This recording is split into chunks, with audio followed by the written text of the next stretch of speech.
Getting its floof yarn all over me.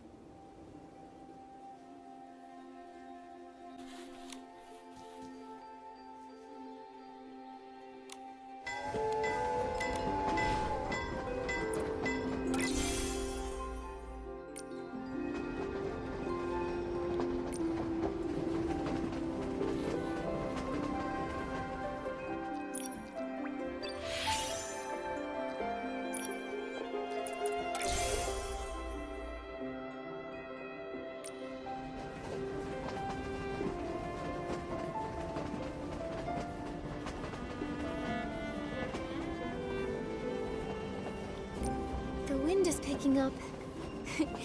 Momo, be careful. Don't blow away. It's just a light breeze. I'm not worried at all.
When I turn around, I always see Momo stepping on my shadow.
Hey. Attacking head-on isn't working. Try going to the back.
The moment is finally here.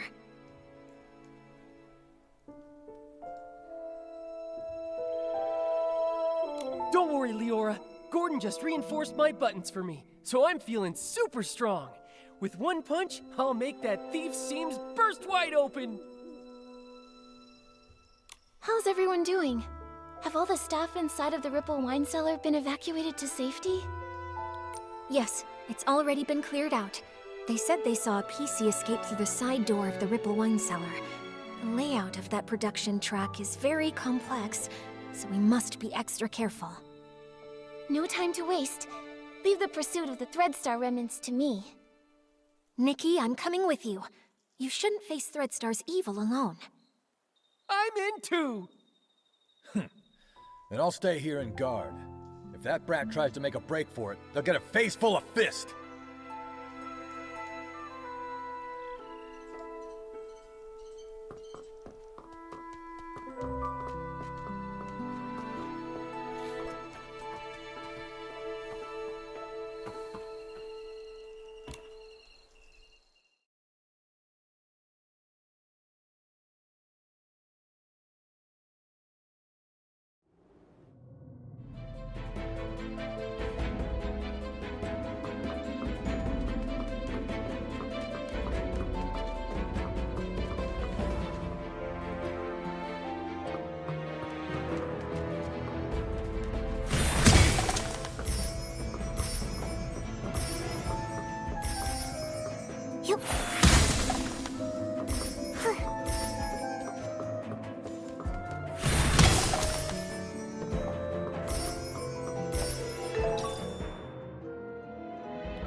This time you won't get away.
got nowhere left to run. Tell us where the fabric is, or do you want to taste my fist again? Finally, we've got you. Your Threadstar goons have been so cruel to the PCs. Now it's time for you to pay. Spill it! How did you poison everyone? And how did you steal the suitcase? The entire time the suitcase had been stolen, you were with Tommy and Pommy. Right! Spill it! How'd you pull it off? Nikki, we've been tricked. Those rascals actually dared to come after us, and they even injured Julie. What? Julie is still alive. No way. But the suitcase thief is here, so who's going to attack Madame Julie? You've got accomplices, don't you? You're not the only Threadstar remnants hiding throughout the Ripple estate.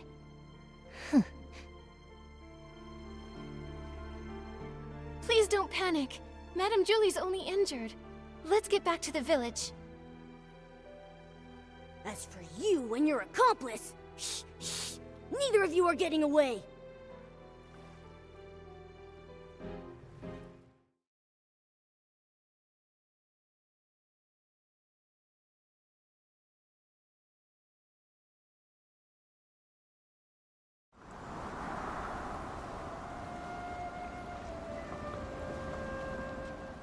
Stitching, stitching, endless stitching. Ugh, if only I'd already perfected the immortal fabric. Immortal fabric? What a crazy idea!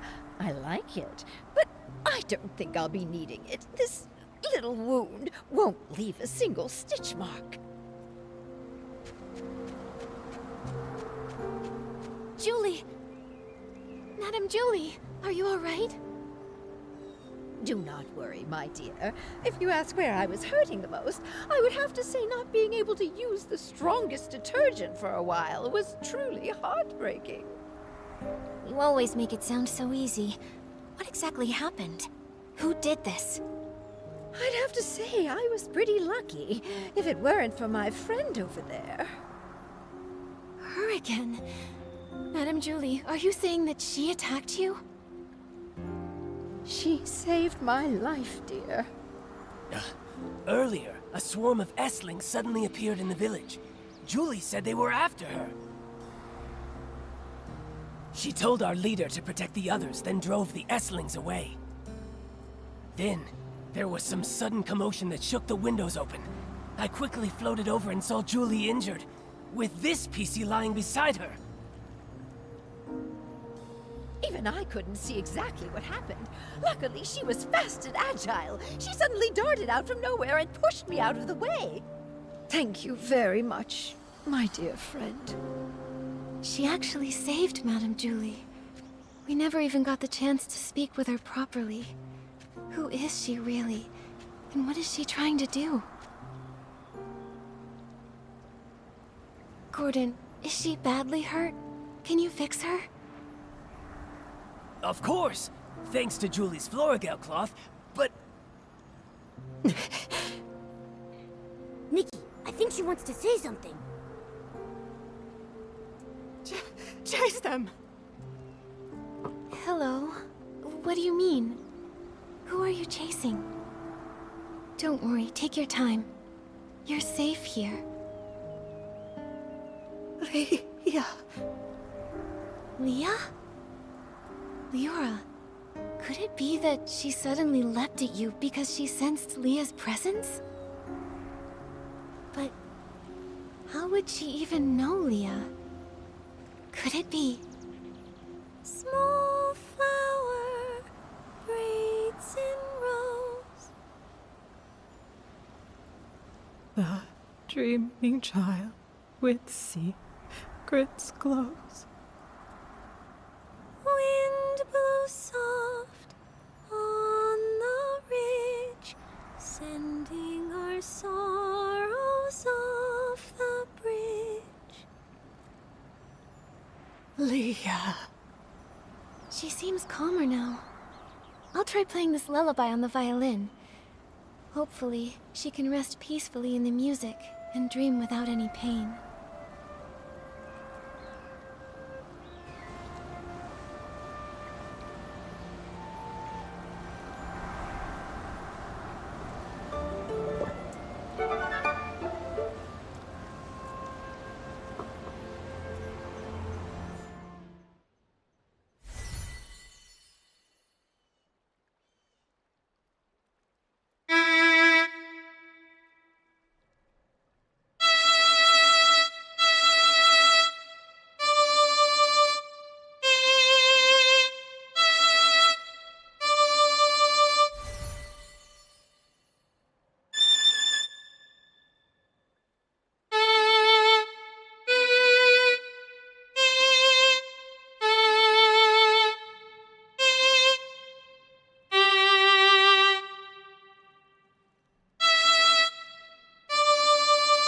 She's so much calmer.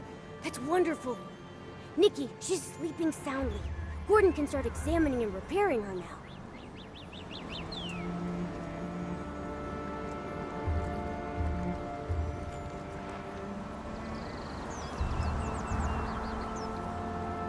This is just unbelievable.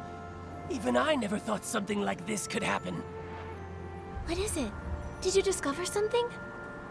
This patchy PC. This is utterly mad. I'm still checking, but... Yes, every single piece of fabric on her body comes from the body of a different PC. That's just like the Thread Star costumes! Leora has a patch from Leah, so she has Leah's memories. With all of those patches, this PC... She must always be dreaming noisy, chaotic dreams, pulled in all directions by countless voices. Sometimes she might suddenly forget who she is, or why she even came here. No wonder she sometimes seems like a completely different PC. The reason she often talks to herself and struggles to connect with others is that her mind is confused and lost. But why would she do this? Or was she made this way by someone else? This is so bizarre. I'm afraid we won't figure it out until she wakes up. And the attack. Only she might have seen the attacker. Speaking of the attack, that pocket watch she's wearing seems broken. It's stuck at 11:18. Could that be the time of the attack? That watch stopped long ago. I took it apart while checking. It's full of dust, and the gears are all stuck together. Then why would she still wear it? Why, indeed.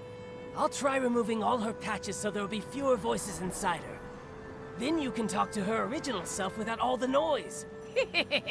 This will be such an exciting experiment!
Yep.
When we found out Madame Julie faked her death and finally caught the suitcase thief, I thought we'd have this case all wrapped up.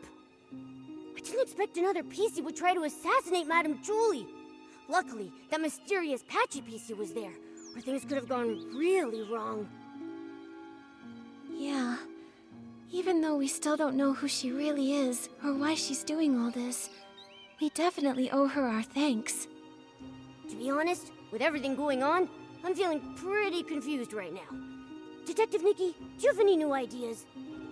So far, we've solved the missing journal case and uncovered the truth behind the scraps of cloth in the suitcase. Madame Julie and Leora worked together to fake her death. But so many cases remain unsolved.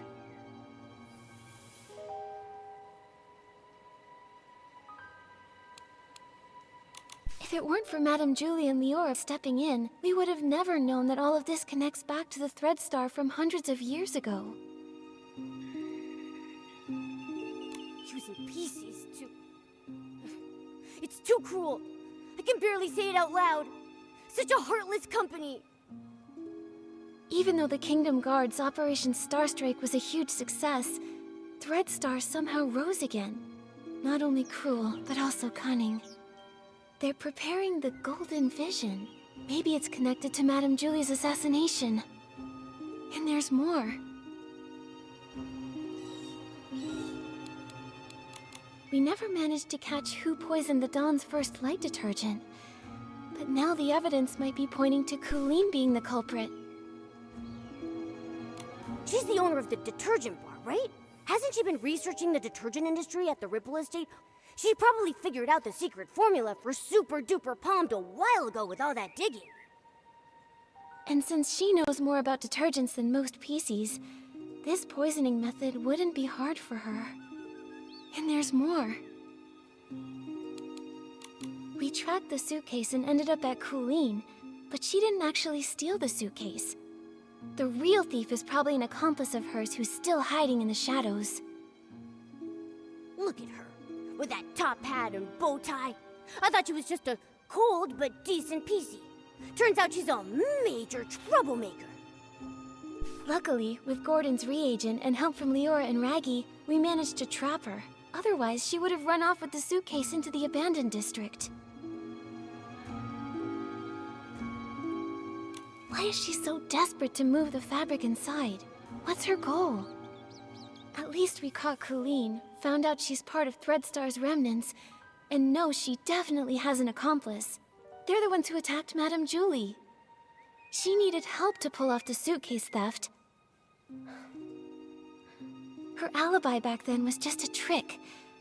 We underestimated her. Ugh, one PC did the poisoning, the other one stole the suitcase, and they worked together so smoothly. They almost fooled us. Detective Nikki, who do you think stole the suitcase? Based on our findings, Tommy was held up by Colleen, and Benny was unconscious. Neither had time to steal it.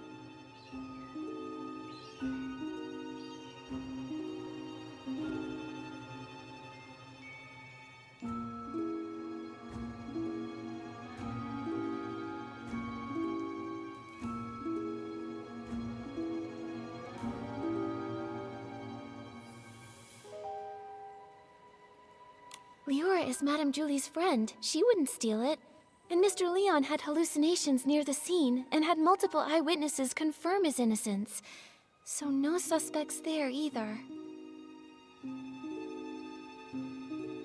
But Colleen didn't have any time either. That only leaves the Patchy PC, right? But she was the one who saved Madame Julie. I'm a bit confused now. We must have missed some key information. It seems like the Patchy PC's identity and motive might be the key to all this. Let's hope the truth comes out when she finally wakes up.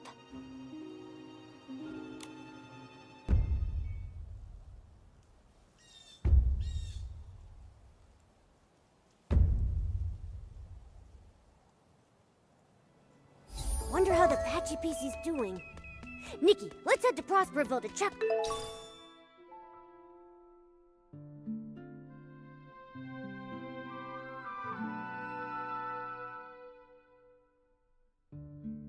On her and Madame Julie.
So that was you? I just told the guards what's happening. The Red Star's gaining momentum, but I was careless. Leora, and that Patchy PC lady, what are you trying to say? Hello, Kingdom Guards. I'm Scarlet the Seeker, former Kingdom Guard reporting in. Miss Scarlet was a member of the Kingdom Guards. She's the one who uncovered Threadstar's plot, leading to Operation Starstrike. Also, she's Leah's mother. What? What are you talking about? Let me explain. I discovered Threadstar's conspiracy all because of Leah. Leah was my daughter, a lovely girl. Unfortunately, she was sick and left me too soon. I always kept her little clothes by my bed, pretending she never left. I missed her dearly. Then one day, her clothes disappeared. A tiny PC appeared in their place. She turned to me and called me Mama. I thought this PC was a blessing from the gods, so I called her Leah. I cared for her fabric, we played, and I sang Leah's favorite song. Small flower braids in rows, the dreaming child with secrets close. Ah, happy days. I always slept with a smile on my face. Until she vanished too. Gone without a trace, like she never existed. I looked everywhere, but never found her. So I started investigating all the cases of missing pieces, hoping to find a clue. That's when I noticed the Red Star. The Kingdom Guards took it seriously, and Operation Star Strike succeeded. Red Star was seemingly gone, but I still wasn't able to find my dear Leah. No matter where I looked, I never saw her again. Later, I left the guards and died alone, still searching for my baby girl. I was then reborn as a PC. This broken pocket watch stopped exactly at the time Leah left. I wear it always. I swore on it. Whether whole or broken, whether it takes a day or 100 years, I will find my Leah. After a while, I began sewing pieces of the victim PCs onto myself, piecing together their memories to find the truth. I've followed those memories ever since. The Red Star kidnapped Leah and turned her into... That's why you were so emotional seeing Leora. You were sensing Leah. Yes, those memories confused my mind, but I will never forget Leah's presence. Leah, my little Leah, I miss you so much. Wind blows soft on the ridge, sending our sorrows off the bridge. Leah knows your voice. I know.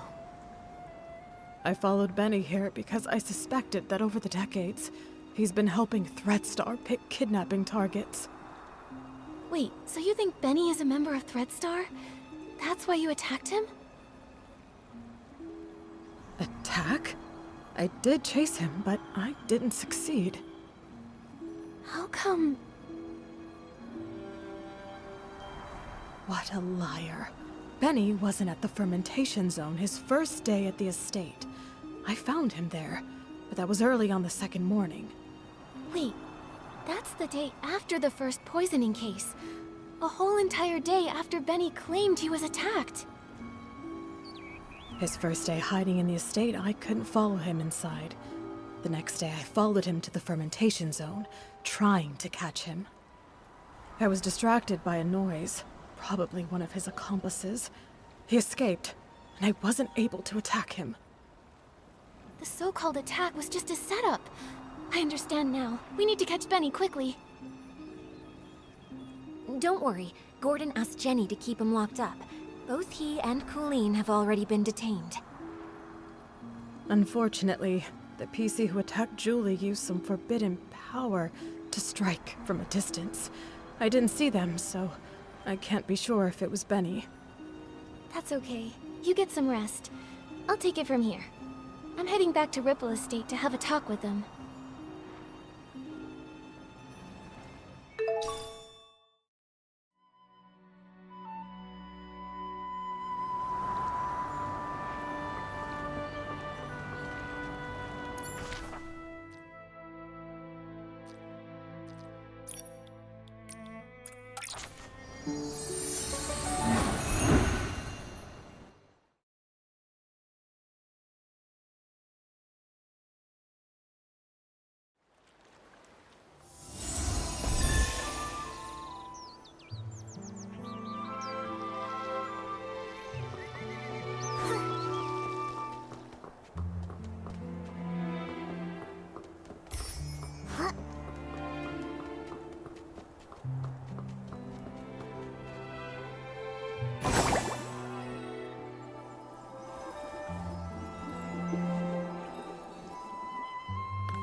Benny and Colleen are held in 2 nearby knock-knock cells.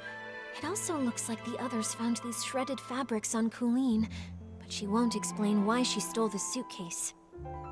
As for Benny, I have yet to see him. I heard he's insisting on his innocence and begging to leave the abandoned district. Suspecting an old friend must feel awful. Leora, if you ever need to talk, I'll be here for you. It's okay, Miss Nikki. After hearing about Miss Scarlet's investigation, I had some doubts about Benny. After all, if it hadn't been for him, I wouldn't have started renting costumes from Threadstar. Huh? Didn't you start to suspect him when Threadstar got into trouble?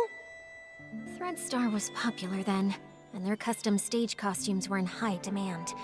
Benny was a perfectionist and wanted me to rent a magical costume to boost my influence. It wasn't that strange to me. So just like I never told Juliet about these things, I never told Benny I was investigating Threadstar either. But I never expected to run into him here, right when we were tracking down Threadstar's remnants. Returning to the abandoned district after a long time, and running into so many accidents, it's hard not to be suspicious. Indeed, I've been afraid to face him because I'm worried I might get a bad answer. Leora, were you close to Benny in the past? Close? Yes, I suppose. As my agent, even though he was treated differently because of his facial scar, he always did his best to shield me from unwanted gatherings and fought for me to have more opportunities. I appreciated him. Benny said the scar was an old injury. Did he get it back then? No, it was even earlier. He was born from a torn piece of clothing. The owner of the clothing was a struggling actor who had an accident. It happened during a very dangerous performance. Both he and the costume were left with a permanent scar, and his dreams shattered. When I met Benny, he never really spoke about it, but kept washing himself and tidying the house, as if trying to repair every broken piece of his life. The pain from that accident, just like that scar, never faded from Benny's heart. Maybe because of this, he was a perfectionist and very strict with me, demanding I be a perfect star in everything I did. But he also cared for me a lot, like an older brother, ironing out every crease in my costume and making sure to tidy up my messy dressing table. At every performance, he stood backstage, applauded me, and gave me a bouquet of flowers. He wanted the spotlight on me even more than I did, as if the light could also heal his scars. Sorry for rambling. The most important thing to do now is to figure out what they're hiding. I think we can start by questioning him. If what I know about him isn't entirely based on lies, then he's not someone who's good at keeping secrets. All right, leave it to me. Momo, let's go ask Benny some questions.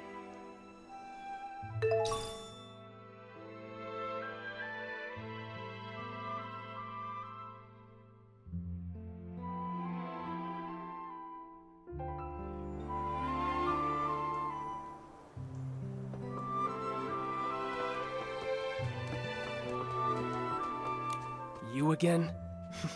Detectives. Is it my turn to be treated like a suspect now?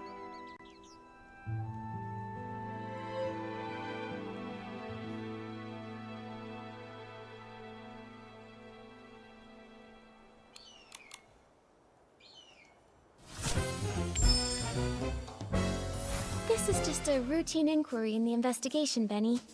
If you're truly innocent, I recommend that you cooperate fully and answer my questions seriously. Where were you when we were chasing Colleen in the Ripple wine cellar? Were you her accomplice in stealing the suitcase? If you have nothing to hide, why were you in such a hurry to pack and escape? I had no idea you were chasing Colleen. How would I even know where I was at the time? As for stealing the suitcase, wasn't that after I was knocked out? I was hit by that jittery, patchy PC as soon as I arrived. How could I have had time to steal anything? If it weren't for Colleen and Pommy finding me, I'd be dead. You wouldn't even have the chance to suspect me here. Don't waste time on me. Go after that patchy PC! Still trying to throw dirt on Miss Scarlet, you rotten bag! If it weren't for Colleen and Pommy, if she hadn't been chasing me around all day, I wouldn't have been in such a rush to leave. I'm sick of the endless threats. Ugh! Fluffback's tougher than I thought. Nikki, let's hit him with the evidence. Tear those lies to shreds. I had no idea you were chasing Colleen. How would I even know where I was at the time? He's really cautious. We didn't tell anyone that we were tracking Colleen, so it makes sense he wouldn't know. I had no idea you were chasing. As for stealing the suitcase, Nikki, based on our earlier reasoning, then he didn't have time to commit the crime. Now... as for stealing the if it weren't for Colleen and Pommy finding me, I'd be... Still trying to throw dirt on Miss Scarlet, you rotten bag! If it weren't for Colleen, if she hadn't been chased... Still trying to throw dirt on Miss Scarlet, you rotten bag! If she hadn't been chasing me around all day, I wouldn't have been in such a rush to leave. I'm sick of the endless threats, of a career that never goes smoothly. I want to go home. Is that a crime?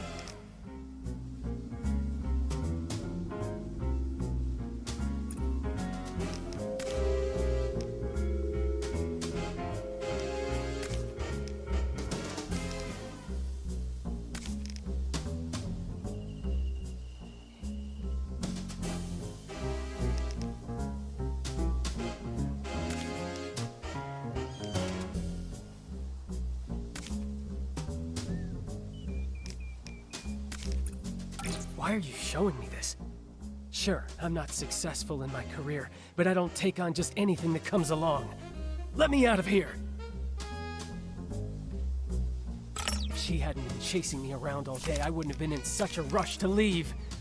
Why are you showing me this? Sure, I'm not successful. If she hadn't been chasing me around all day, I wouldn't have been in such a rush to leave. I'm sick of it. Why are you showing me this? Sure, I'm not successful in my career. If she hadn't been chasing me around all day, I wouldn't have been in such a rush to leave. I'm sick of the end. If it weren't for Colleen and Pommy finding me, I'd be dead. You wouldn't even have the chance to suspect me here. Don't waste time on me. Go after that patchy PC.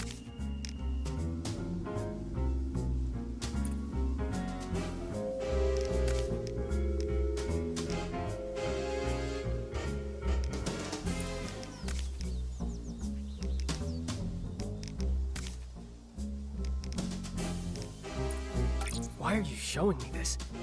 Sure, I'm not successful in my career, but I don't take on just anything that comes along. Let me out of here!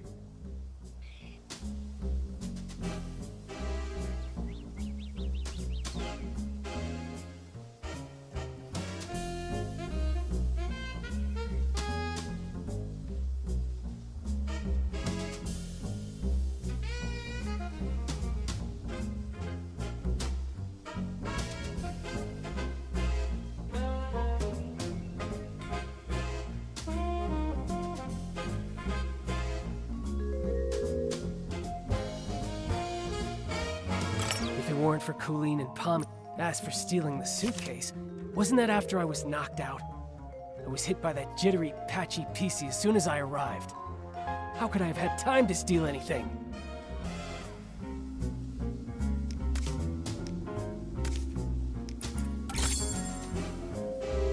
Benny, I'm afraid that what you don't know is that we've already spoken with that patchy PC you mentioned.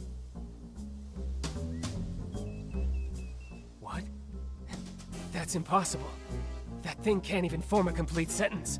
How could you possibly... Miss Scarlet has finally regained her senses. She's not some evil PC like you tried to frame her as. In fact, it's the opposite. You're the suspect, and that's why she's been chasing you all along.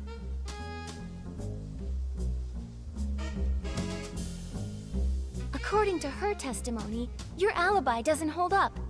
In truth, all that evidence was a lie you and Colleen came up with, wasn't it?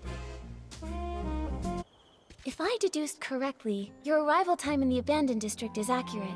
Wendy can confirm that much, so you couldn't have faked it. But everything after that? Completely fabricated. The day you arrived, you went straight to the Ripple Estate to meet up with Colleen and set your plan to steal the suitcase. Colleen poisoned the detergent, and you stole the suitcase. She poisoned herself so she wouldn't be a suspect for the suitcase theft. Exactly.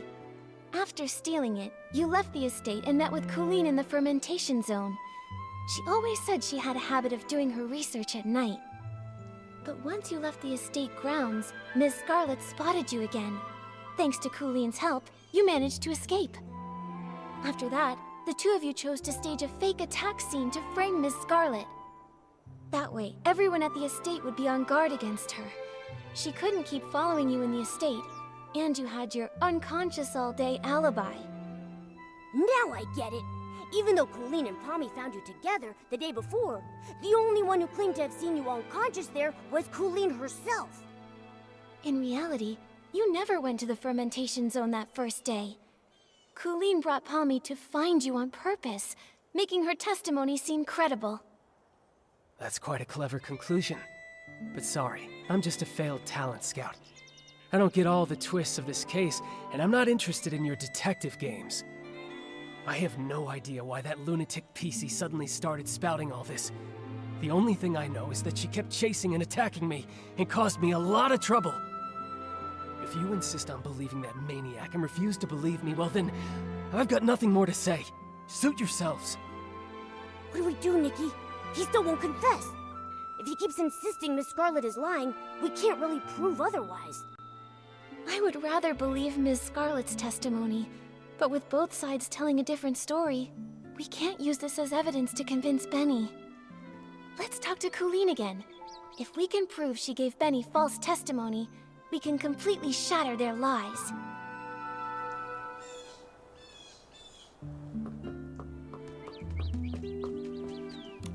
So, now you've sent a human and this little yellow furball. I'm not in the mood to talk.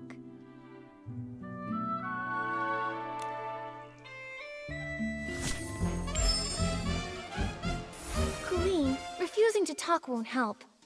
Since you had the guts to steal Madame Julie's suitcase, you should have been prepared for the truth to eventually reveal itself.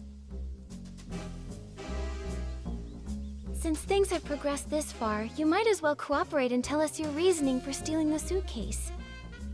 You're so gentle with the birds, so why stay loyal to a cruel organization like Threadstar?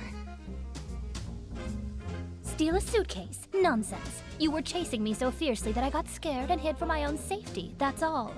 I didn't steal anything.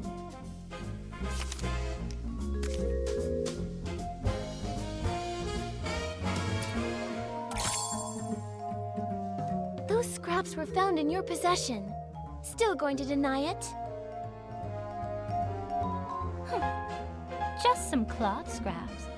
I use them to test detergents. What? Is there a rule against bringing your own scraps to Ripple Estate? If they were really just scraps for testing detergent, why did you keep carrying them while running away? Even when you were cornered, you still wouldn't let them go. I'm a professional detergent bar owner. I have my reasons. Besides, you suddenly chased me. I didn't have time to think about what I was carrying. If you can't prove where these scraps came from, stop wasting my time.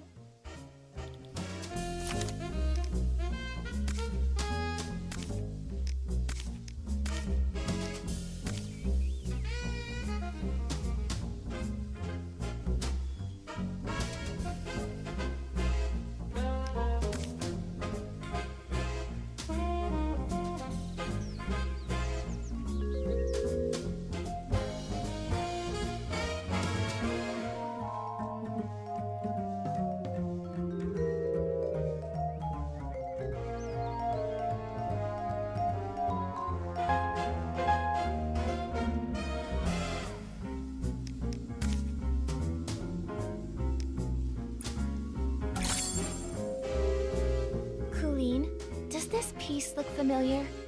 We found it near Madame Julie's suitcase at Golden Fields, the one you didn't manage to take. If we compare this piece with the scraps we found on you, it will prove they're the same fabric. Or do you need to see a lab report before you'll admit it? I actually left a piece behind. Looks like you just admitted to being the suitcase thief. Now, one more question. Benny was your accomplice, wasn't he? His so-called coma was just your cover. He was never attacked at all, was he? And what does it matter if I am the suitcase thief? Give it up. I'll never tell you anything else. As for Benny, I'd never seen him before I came here, and I'd never bother faking evidence for him.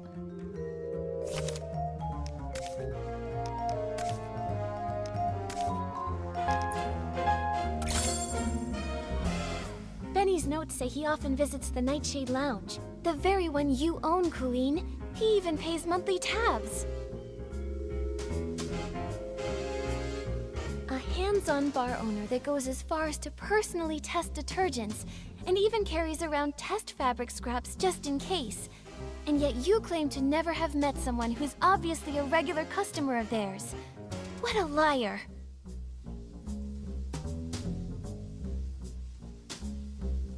That fool! Of all the things, how could he drop this page? Stupid. Utterly stupid. It's over, Colleen. No denying it now. You and Benny were a team, poisoning the Dawn's First Light detergent just to steal that suitcase. Why? What is this golden vision? Why kidnap so many PCs? Why target Madame Julie? Don't you think enough PCs died already? Colleen, it's not too late. Tell us the truth, and we can stop more PCs from being lost.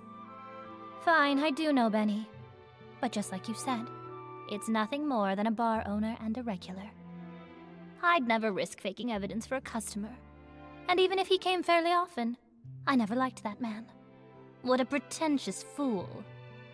What do we do, Nikki? This is the most stubborn PC I've ever seen. She's still not telling us anything. If she refuses to talk, we have no way to keep investigating. Momo, we need to find a flaw in her collaboration with Benny. Maybe we can start from here.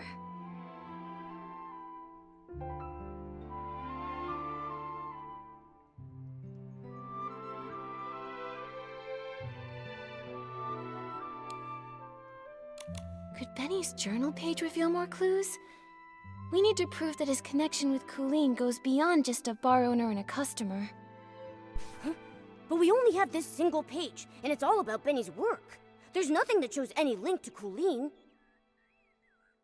Back then, we thought Benny's notes were on the potential talent he was scouting. Now it looks like the targets he researched were probably kidnapping victims. Come on, we can't let them get away. Think carefully.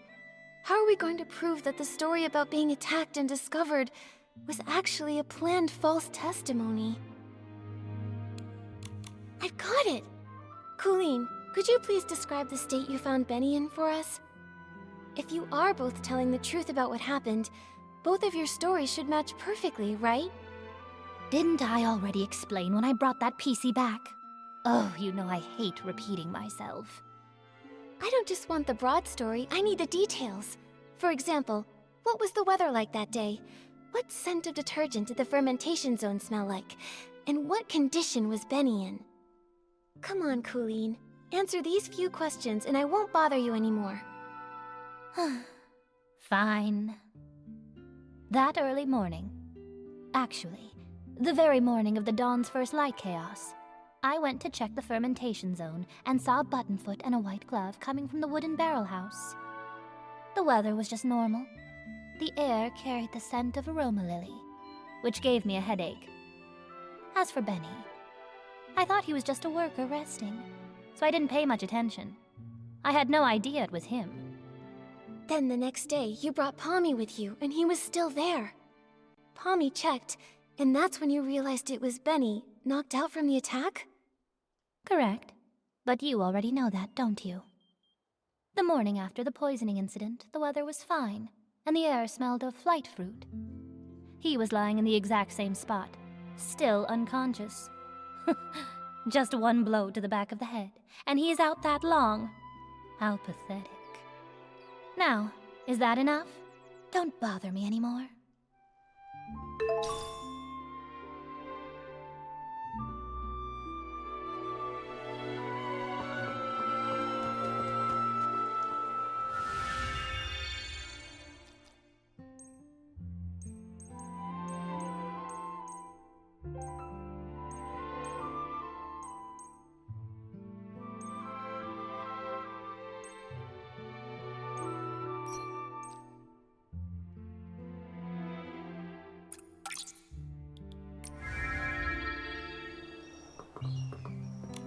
Come on.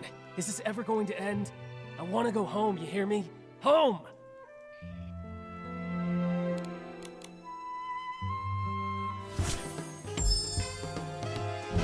Benny, we have one final question. If you can answer it honestly, then maybe you can go home sooner. Please describe your experience of being attacked and knocked out, and when Colleen and Pommy found you. What was the weather like that day? What scent of detergent did the fermentation zone smell like? What condition were you in? Oh, questions. Why so many questions? I already told you.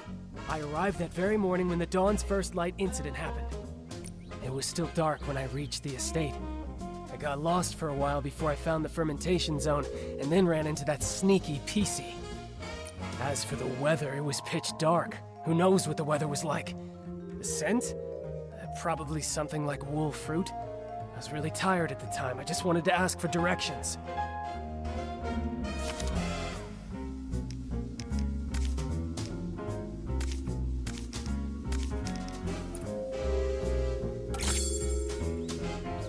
Is that all true? Because that's not at all what Colleen said. Take a closer look. Her account of the first time she saw you doesn't match yours at all.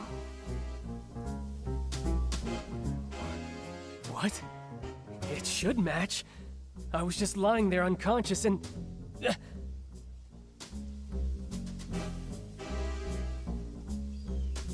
You noticed too, right? She said the fermentation zone smelled of aroma lily, but you said wool fruit. If I didn't know any better, I'd say one of you wasn't there. I just got it wrong. It was a mistake. Benny, don't you think it's a bit too late to change your story and say the scent was aroma lily? Aroma lily's smell is so distinct. No one would believe your side of the story now. The fermentation zone always starts releasing the scent of that day's ingredients after 3 a.m., but you and Colleen described completely different smells. If you're not lying, then how do you explain that? No, I just made a mistake. I didn't... No, I never smelled anything. You pressured me into saying something, so I just blurted it out. Wait, I remember now. It wasn't past 3 a.m. when I arrived. I got to the abandoned district by 2 a.m., so I wasn't lost that long. I wandered a bit after that, of course, but not for long. Then I saw that crazy PC's pocket watch. It read 2:30.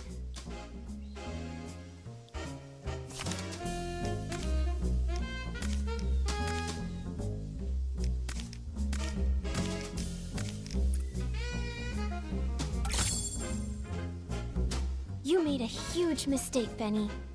You keep trying to frame Ms. Scarlet, but you don't know her story, or the spirit and the sheer willpower behind her pursuit. That pocket watch was broken from the start. It's forever stuck at 11:18, the time Ms. Scarlet lost her daughter. Broken? Always broken? Lost her daughter. No, I don't understand. Her daughter was murdered by Threadstar. You couldn't have seen 2:30 on that watch. So you're lying. Benny, I suggest you confess. It's over, Benny. Time to admit you lied. We already know your background. You're both Threadstar's villains, sent to the abandoned district to carry out the Golden Vision, right? This is your last chance to redeem yourself. Tell us why you stole the suitcase, and why you tried to kill Madame Julie. And stop working for Threadstar. Come clean and we'll go easy on you. If you're honest, you'll get a lighter sentence. No. Prison? Impossible. I have no idea what you're talking about. What Threadstar? What about killing Julie? I don't know anything. As for the scent in the pocket watch, who knows? Maybe I just misread it. You're just the type who won't cry until death's staring you right in the face. What evidence do you have that proves I work for Threadstar? Show me! How can you verify that I helped Colleen steal the suitcase? You caught her, right? You should find the suitcase and the cloth on her. If so, then lock her up! You're ruthless. Your ally doesn't matter to you at all? Why should I care about what happens to her? I just want to go home already. I don't want to stay in this place for another moment! Go away, detective. Without solid evidence, don't expect to hear another word from me! Nikki, looks like they're both refusing to cooperate. We should figure out our next move.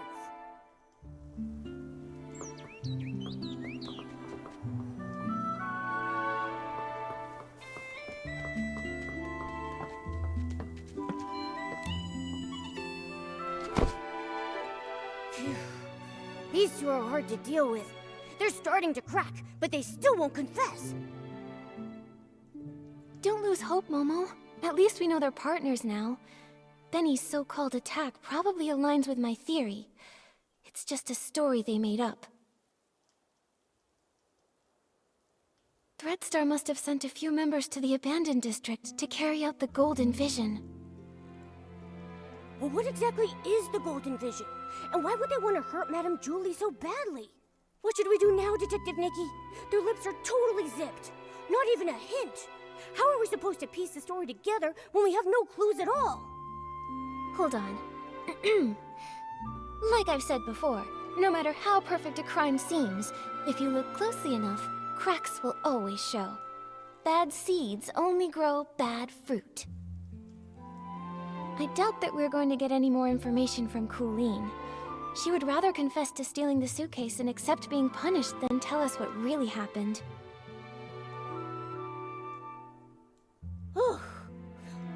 Colleen is a pretty tough cookie, you know that? I mean, even if I pulled out my razor-sharp claws, I don't think she would be fazed in the slightest. She's just that tough. But there might still be a chance with Benny. He's desperately denying it, and he insists there isn't any evidence. But if we find solid proof, we might crack him. Unfortunately, the assassination attempt on Madame Julie has no witnesses, and it's hard to find clues from the Esslings. That route probably won't work.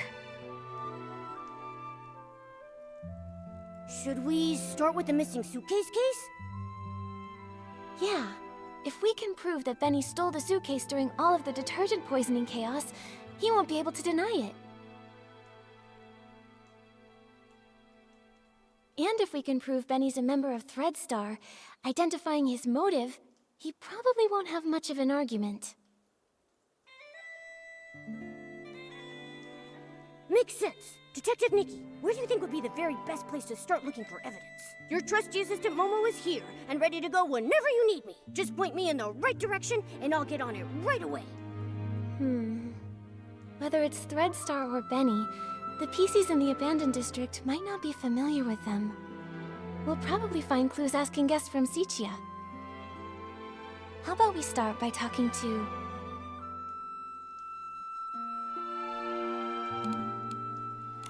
Leora. Since Benny was once Cersei's agent, she must know Benny's past better than nearly anyone else around. All right, let's get going. With Nikki on the case, we've got this.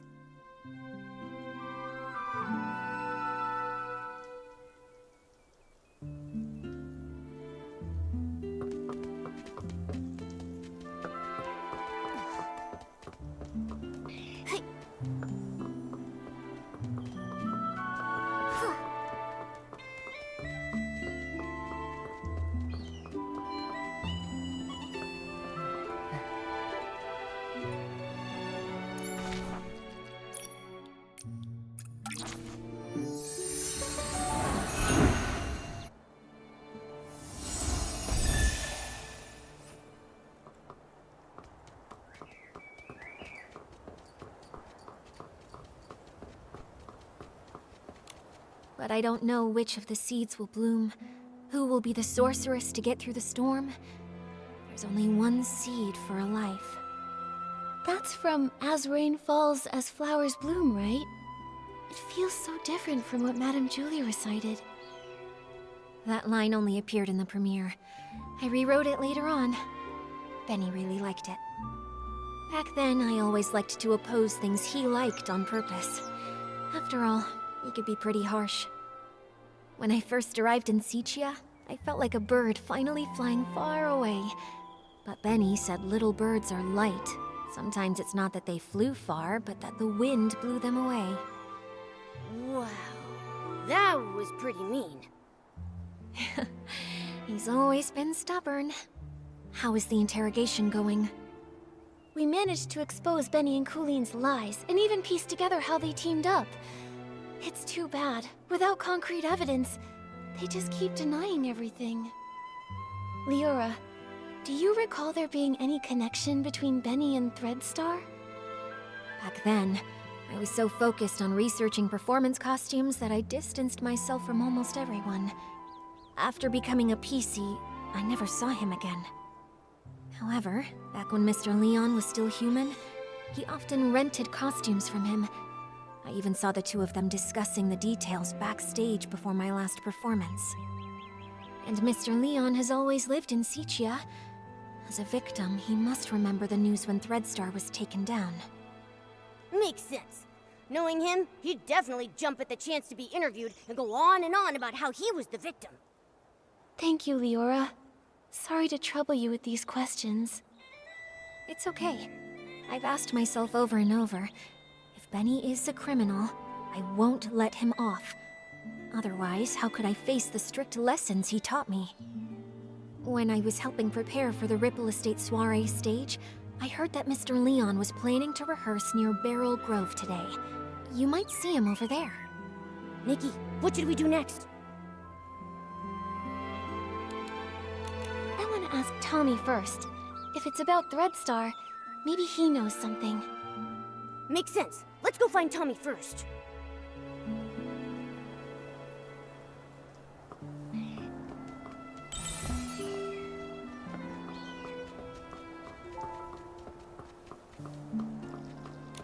Write it all down! Even if I don't make the headlines, at least give me a sidebar mention. Hey! Why, if it isn't Nikki herself! Oh, thanks to you, I was able to dig up the tune that Cersei used to whistle. A melancholy girl gazing at the wheat fields. This means... It means you're really talented to dig up such details. I wonder if you know Benny just as well. That guy only has Madame Julie and Cersei on his mind. Ha! Don't underestimate me! In just a few days, I was able to uncover nearly all the secrets held by those folks from Sichia. Everyone except, of course, for the mysterious Leora. But that's only a matter of time. Please, tell us. Benny? He was a great talent scout who made Cersei famous back in the day. They were both incredibly close to each other. When Cersei won the Golden Sichia Best New Artist Award, Benny cried so hard backstage he couldn't even keep his sunglasses on. Ever since Cersei unexpectedly died, his career dried up. Now, even the drink shop thinks he's bad luck and won't hire him. Yikes! That workplace environment is just brutal. After all, his temper and the scar on his face didn't win him any favors. Not to mention his time in prison. Prison? What happened? I remember it had something to do with Threadstar. Let me check. That briefing was stolen by Mr. Leon. He shouted, "Oh, the ink upon every single one of the newspapers will forever be my stage! I can't wait to get to Beryl Grove and share my art again!" After declaring that, he left in quite a hurry. Who knew that even columnists have to watch out for robberies too? I'll be avoiding him from now on. Sounds like something Mr. Leon would do. I think we should avoid him too. Nikki, what do we do now? Mr. Leon was also at the scene when the suitcase was stolen. Although he was caught up in a hallucination at the time, maybe now he can remember the more overlooked details. Ugh, if he's off performing some one-man show again, then it looks like we'll be in for a real dramatic time. Ugh, let's just go wait for him near the Beryl Grove.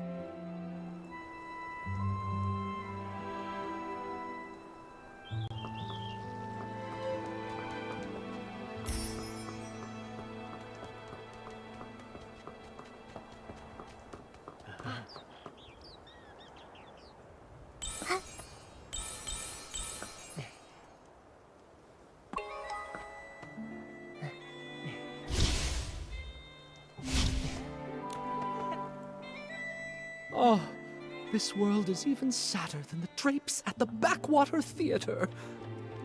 Mr. Leon, sorry to bother you.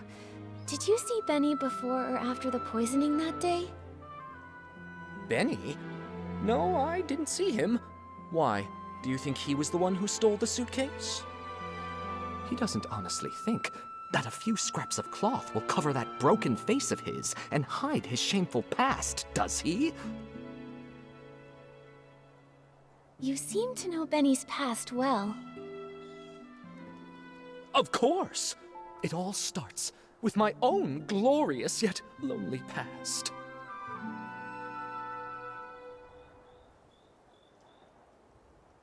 A boy more fragile than an unfinished script. When he arrived in Sichia, his dreams were even bigger than the city. Even though he had already become a piece of living art, that era of foolishness trailed behind his shadow. On snowy nights, his monologues put the basement's hairband slugs to sleep. The applause that should have followed, lost along their way. Until one day, a kind gentleman gave him a gift powerful enough to shake the world, whispering, "Wear it, wear it." He knew everything has a price. Nightmares, pain, reminding him of their existence.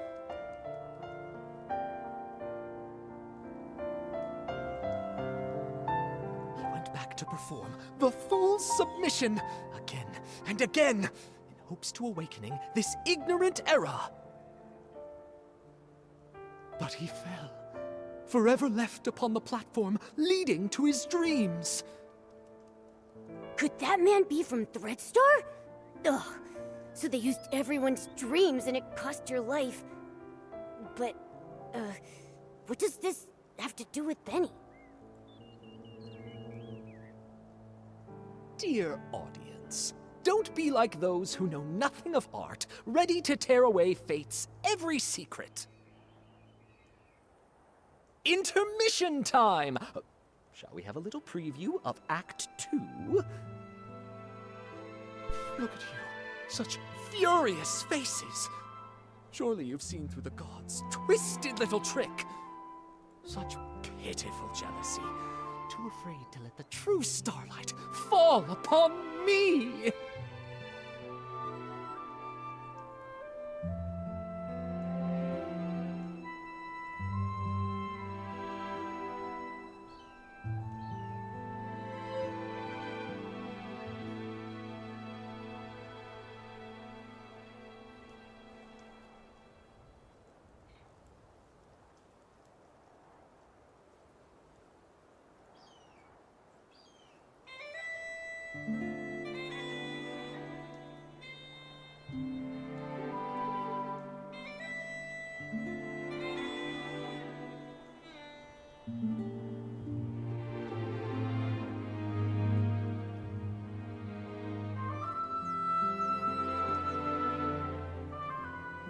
Sending that evil messenger, Benny, with fake generosity and kindness, politely selling costumes to me, all secretly marked with the price of downfall. I mean, Benny was Cersei's only agent. I never suspected that he could possibly be one of the culprits behind selling all those stage costumes. This is truly shocking. And now it's clear. He really is connected to Threadstar. This is exactly the evidence we're looking for.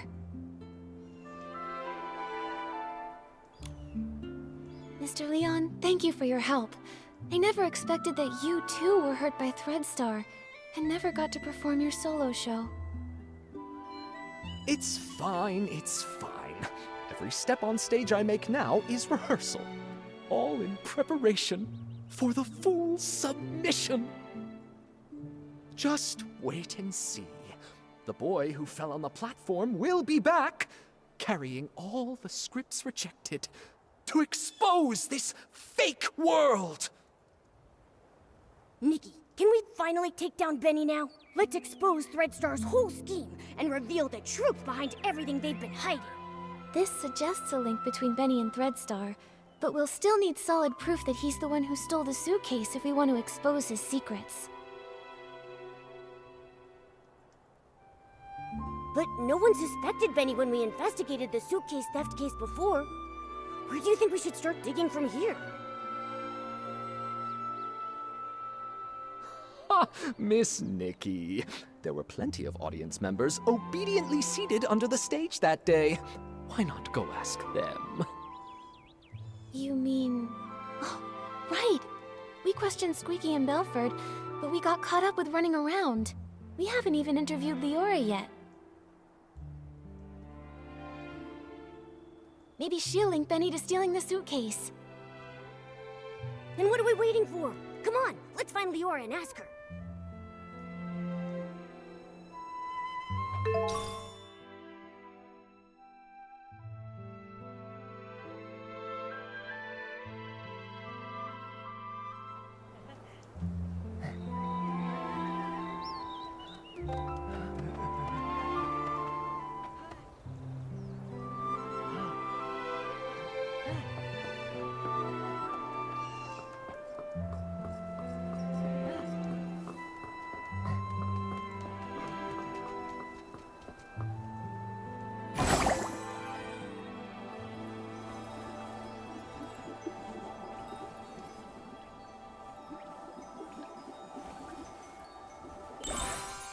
I think I was here.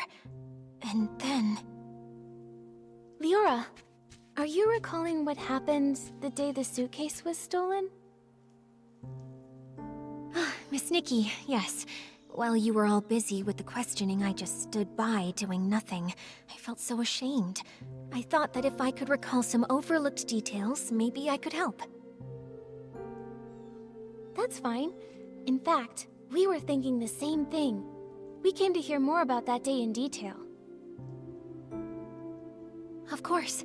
As always, the first to receive the dawn's first light that morning were the on-duty staff, so they would be able to quickly return to their posts.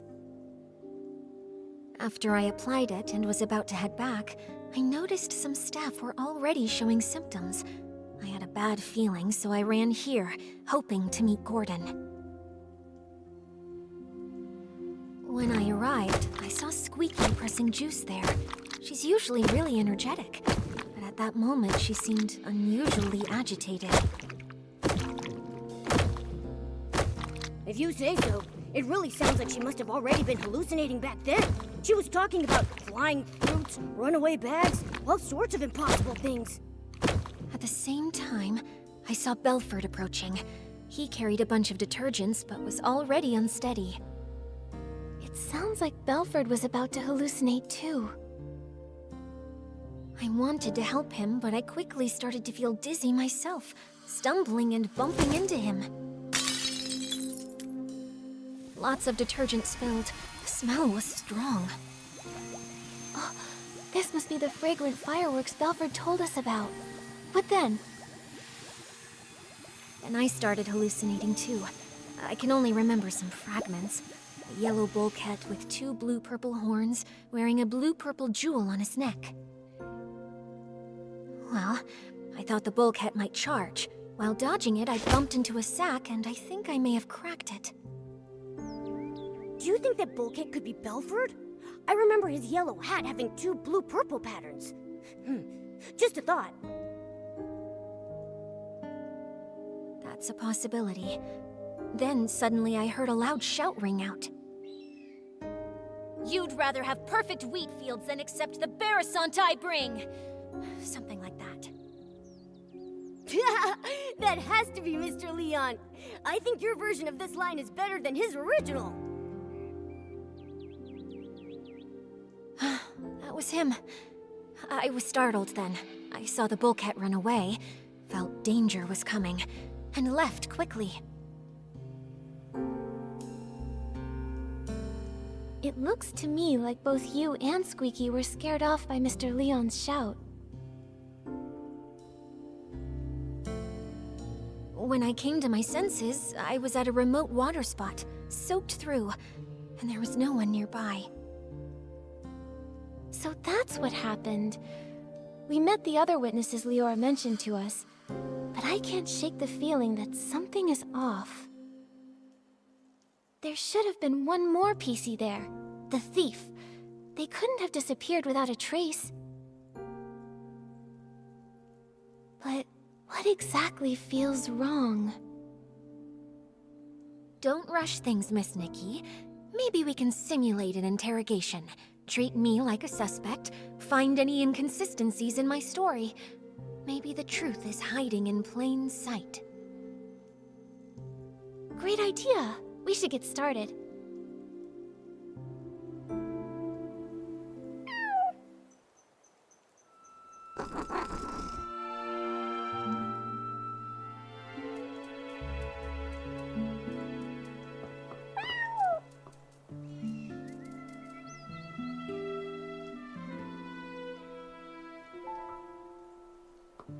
Ready, Miss Nikki? We'll start when you are.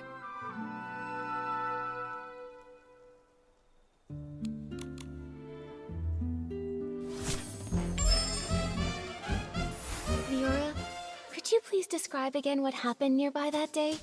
Especially the part where you saw Squeaky and Belford. Not a problem. When I arrived here, Squeaky seemed already caught up in hallucinations, pressing juice with wild agitation. Belford was on the other side, transporting detergent but already unstable. I tried to help but felt dizzy and accidentally bumped into him, spilling the detergent.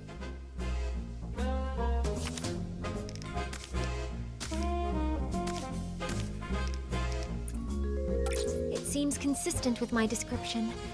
Miss Nikki, the real gap might lie somewhere else. Belford was on the other side, transporting detergent but already unstable. I tried to help but felt dizzy and accidentally bumped into him, spilling the detergent. Got it.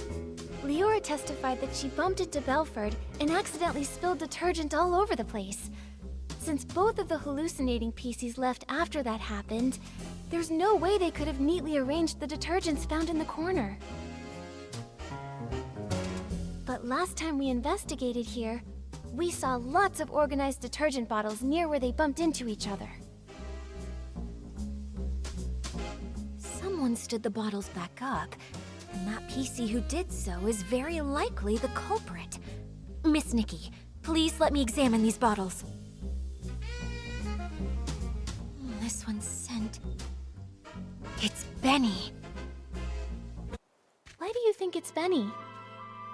I'm not sure you remember, but I mentioned when Benny was my agent, he was incredibly attentive, helping me organize clothes, even tidy my dressing table. Scripts I carelessly left lying around would be stacked neatly, and any makeup I may have spilled on my desk would be arranged just like these detergent bottles. I should mention, this detergent scent is the one Benny usually uses. We often see Benny washing his hands. It seems he always carries detergent with him. Yeah, although this fragrance he usually uses is quite common and very mild, when placed alongside these other nearly scentless detergent bottles here, you can still figure out the difference between them. Moreover, only this bottle has been slightly used, and the bottle's cap has an extra seal ring inside of it. That's Benny's signature. If Benny stole the suitcase, after doing the dirty work of lockpicking, he'd want detergent to clean his hands. I now suspect that the big sack I accidentally bumped into, after being startled by Mr. Leon's performance while I was hallucinating, was actually Benny. Benny was washing his hands while he was also startled by Mr. Leon, bumped into you, and dropped this detergent? Exactly. That's definitely possible, but so far, it's just speculation based on Benny's habits. It's hard to prove. Exactly. And since this detergent is so common, Benny could easily blame another PC for leaving it behind. I think we'll need to dig a little deeper. This interrogation simulation has been really helpful to us, Leora. If If you can keep assisting us while we clear things up, we would really appreciate it. It would be my pleasure.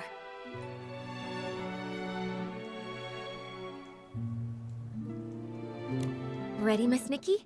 We'll start when you are.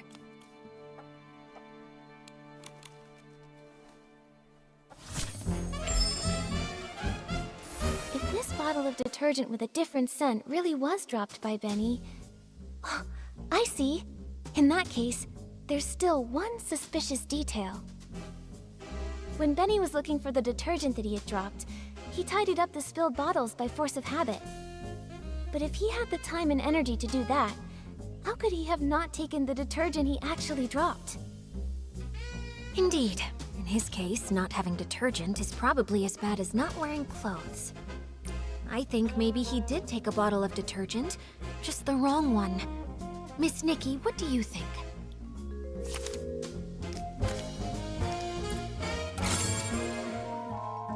I remember Belford mentioned that the only detergent he's been transporting recently is the Super Duper Palmed detergent. It doesn't smell like anything, and matches the characteristics of these detergents. I see. Since the bottles all look alike, and the scent difference is minimal, it doesn't surprise me that he grabbed the wrong detergent in a hurry. Even if Benny did grab the Super Duper Palmed detergent by mistake, he probably realized it a long time ago. If he's already thrown away that bottle, we can't investigate further. Maybe we can find supporting evidence from other testimonies. Have other witnesses seen anyone with a distinctive appearance in their hallucinations? Like how I saw a sack with a big tear.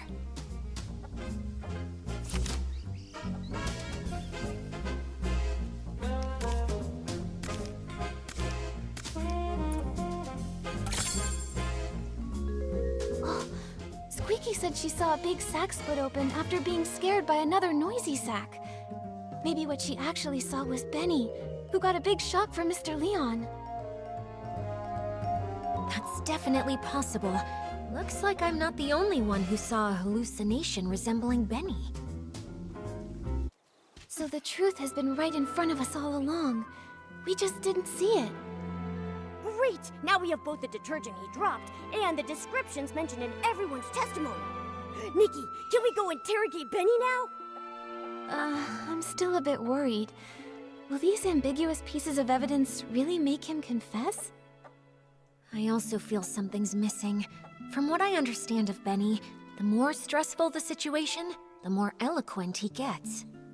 We've seen that behavior before. Even with a mountain of evidence, he just keeps arguing. Hey, could this be a trait of a showbiz manager? Huh, you could say that. In the ruthless entertainment world, it was a skill he really took pride in. Given his personality, when faced with this evidence, he'll probably claim he was poisoned and ran to the scene, but he'll firmly deny touching the suitcase. Yeah, I can picture that. Looks like we need solid proof to show he did actually come into contact with Madame Julie's suitcase. Leora, please help me one more time. Just one last interrogation simulation.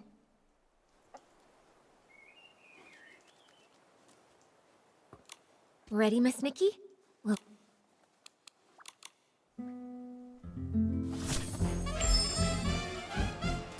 I think the key is right here. How can we prove that Benny made contact with Madame Julie's suitcase? To prove that, we need to find marks on the suitcase that only he could have left.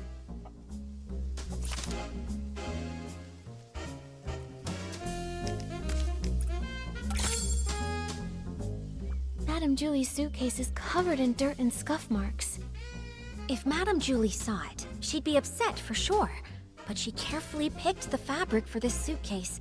It shouldn't be this fragile. Dirt or wear and tear. These might be the crucial clues to cracking the case. Benny definitely washed his hands with the super-duper pumped detergent he grabbed by mistake, but this detergent doesn't have any distinctive scent. Besides the scent, what kind of flaw could super-duper palmed possibly cause?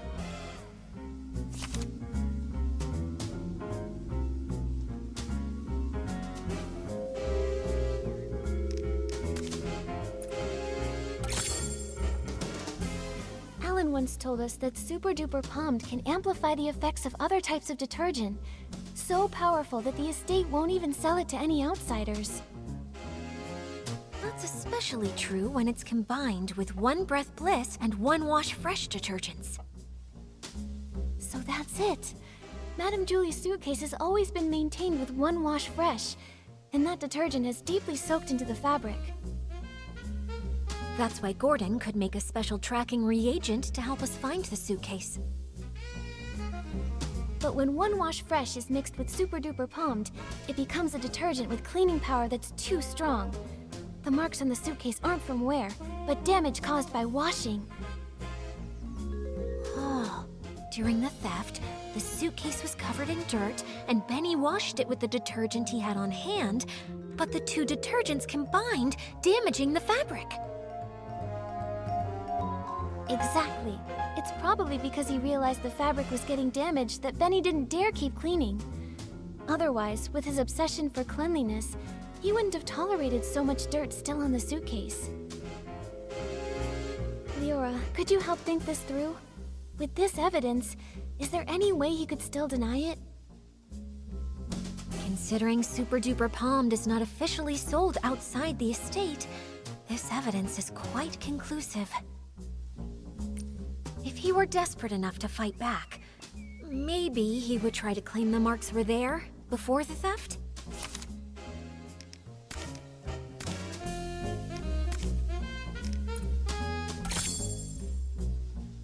This is it! This is the photo Pommy took when the choo-choo train delivered Madame Julie's suitcase. Look! The suitcase looks perfect here!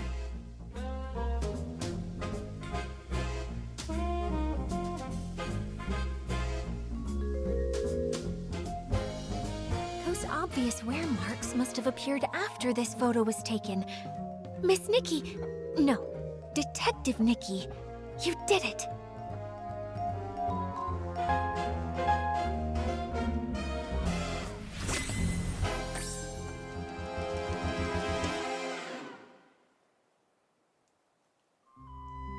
So this is what really happened that day. While everyone was hallucinating, Benny snuck onto the scene.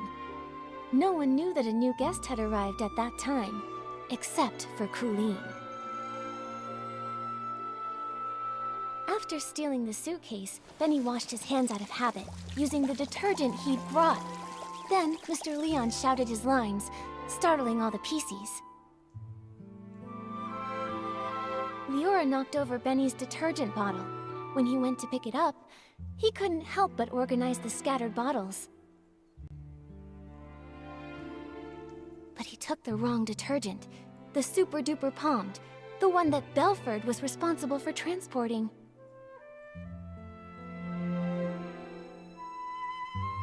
Then he left with the wrong detergent and the suitcase. The estate was chaotic during those few days, so no one saw the detergent bottles lined up in the corner.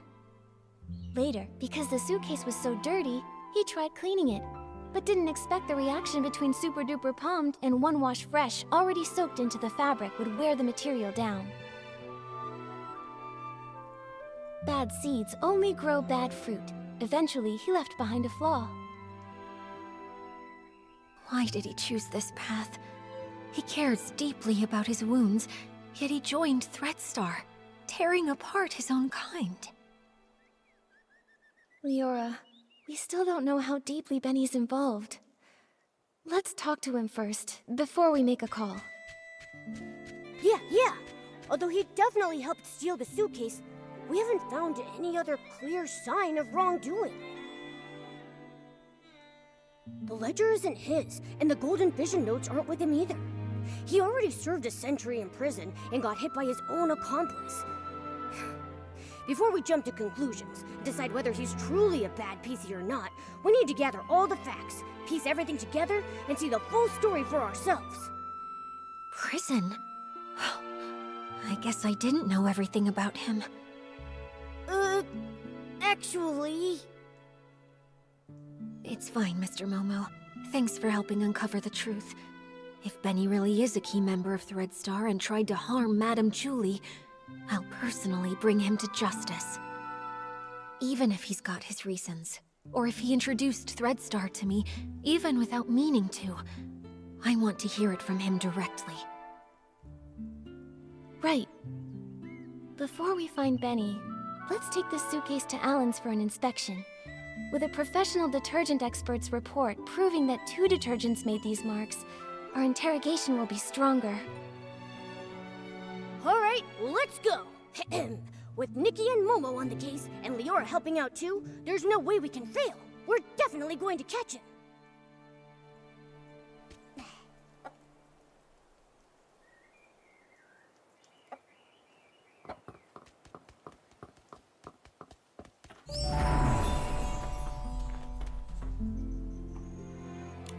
Oh, by the Silvergale! Isn't this Madame Julie's suitcase? You found it! But why is it so dirty and damaged? The Sovereign of Sexy should always be elegant, charming, and flawless from their head to their toes. Oh, I can't stand seeing this! Actually, we wanted to ask you about the damage on the suitcase. We're wondering, could it have been caused by detergent? Well, you have certainly come to ask the right person. As a detergent tester myself, I am the most familiar with how to identify different types of detergents.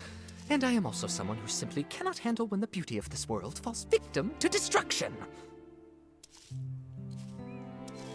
So, Alan, can you tell what they are? Unbelievable. Which staff member was so careless to make such a basic mistake? Both detergents, One Wash Fresh and Super Duper Palmed, were detected on the suitcase. Their combination created the special Super Clean Palmed formula, which is too strong and damaged the fabric. Just like we guessed. Do PCs that come in contact with the special Super Clean Palmed formula leave marks on their own fabric? Definitely. That is why this special formula was only sold internally. The Ripple estate doesn't even keep a single bottle of it in stock. Who made this mistake? Bring them here, and I'll test them thoroughly. I'm sure I can detect the residue of the special formula. That's great! Sorry, Alan, we're a bit pressed for time right now, but we'll fill you in on what happened later. With your help, we'll finally breathe easy. Momo, let's find Benny. He can't deny anything this time.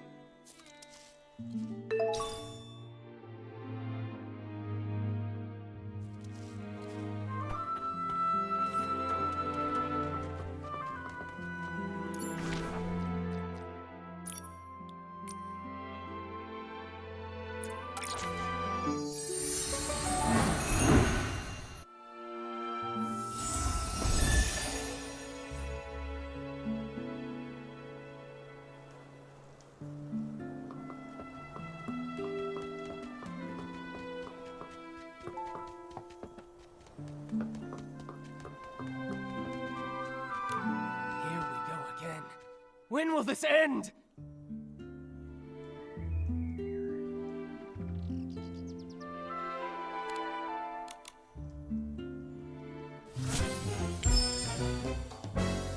Benny, we've brought solid evidence this time.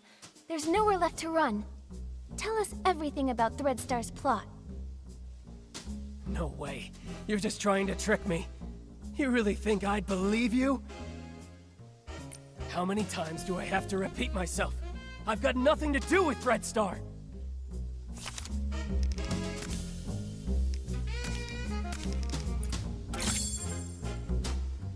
A minor offender involved in coercive sales and forced rentals, sentenced to 100 years in prison with compulsory labor. How? How did you find this? Don't bring that up. No! You served Threadstar centuries ago, and we should believe you're not involved with them now? Benny, if you keep this up, you'll only end up back in prison. And for even longer next time. Why won't you confess? No! An old newspaper can't prove a thing! It happened so long ago. How is that evidence? I never stole the suitcase, or tried murdering Julie. Colleen! She's the one who did it!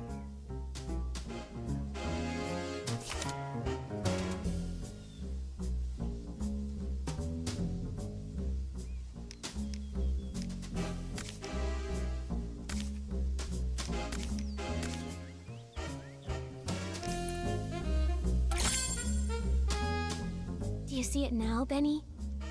Madame Julie's suitcase has traces from the mixture of Super Duper Palmed and One Wash Fresh, the latter being the detergent used to clean the suitcase regularly.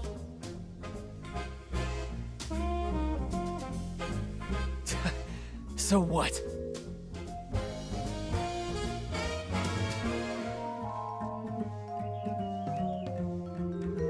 Where did that Super Duper Palmed come from? The only explanation is if someone left their own detergent behind and took the transport shipment. And I think the culprit is you. No!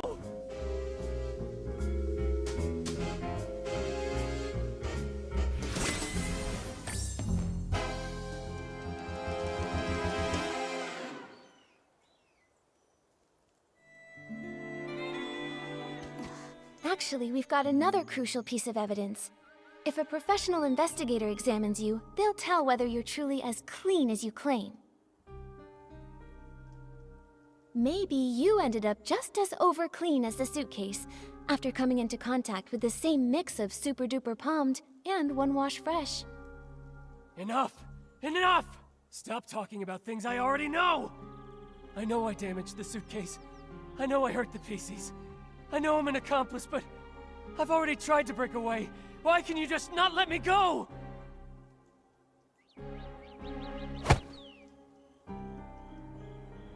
You've gone to prison for a century and still don't get it?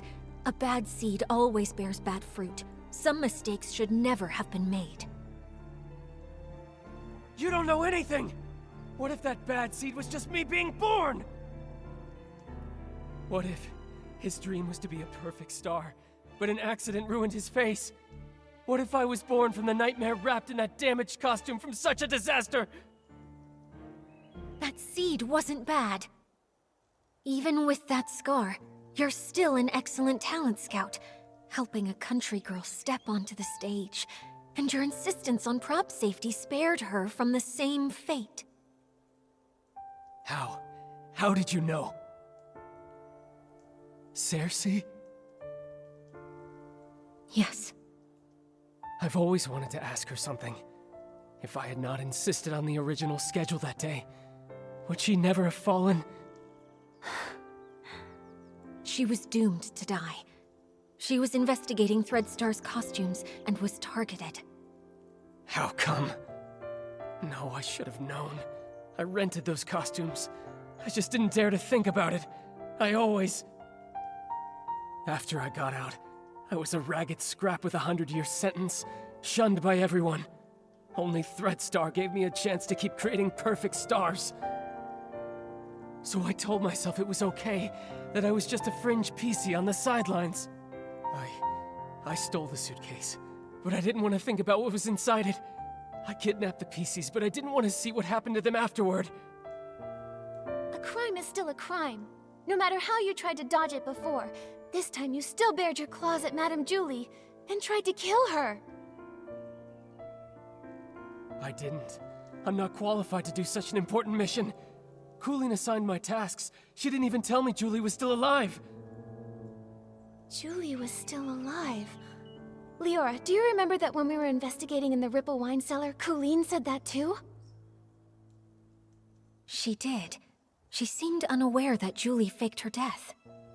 The attack on Madame Julie. Could the real mastermind still be hiding in the abandoned district? We need to ask Coolin again. She won't cooperate. She joined Threadstar to find her missing twin brother. That's the only thing she truly cares about. Missing? What else do you know about Coolin? She'd rather talk to birds than to other PCs. Maybe because she once had a celeb crow named Cece. She's always been closer to those birds than PCs. Cece? Could it be... This scarf! Tommy said Mr. Simon and his sister once raised a celeb crow called Cece together. But Simon is already... Leora, would you be able to visit Tommy and borrow Mr. Simon's relics? I think we have a lot to discuss with Coolin now. Okay, I'll be right back. You'd better help her see things clearly. She doesn't need to live the way I did. There's just one more thing, Benny. The regret from back then shaped who I am today. A patched-up me, someone with courage and patience, no longer afraid to face the truth. All the wounds, regrets, mistakes, everything is fixable. I hope you can forgive your own scars. If only Leora had told Benny this sooner. Benny's done so many bad things, no one's going to forgive him. Maybe what Leora meant was that having regrets and flaws doesn't mean that life has to end. It's never too late to start mending, you know? Still, the worst of it is Threadstar. This time, we have to put an end to their crimes for good.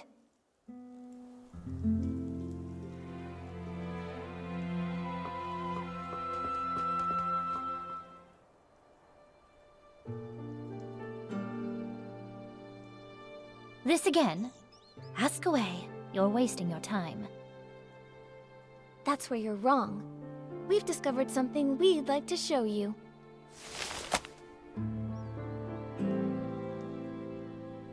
Tommy informed us this scarf belonged to a late senior columnist. He was on his way home, planning to give this scarf with its subtle bird embroidery to his sister. Because they once raised a celeb crow named Cece. Where is he?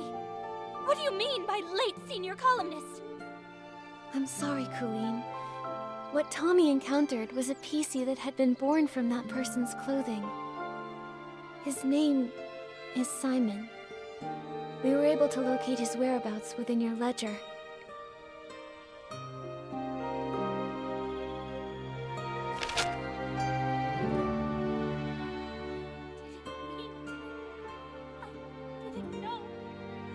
I didn't know!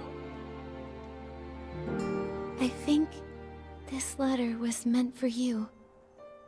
It's possible he may have taken on a new PC name to conceal his true identity, hoping to meet you again someday.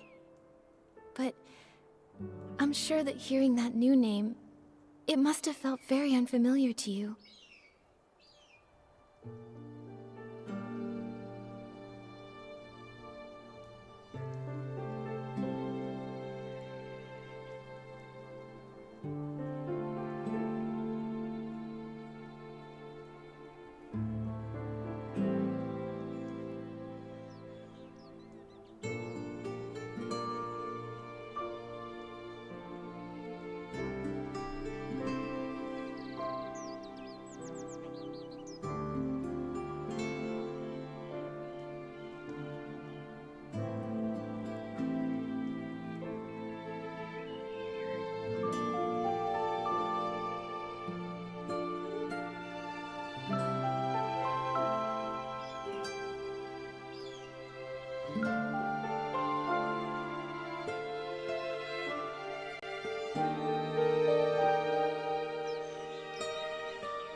I've been waiting for him to come home.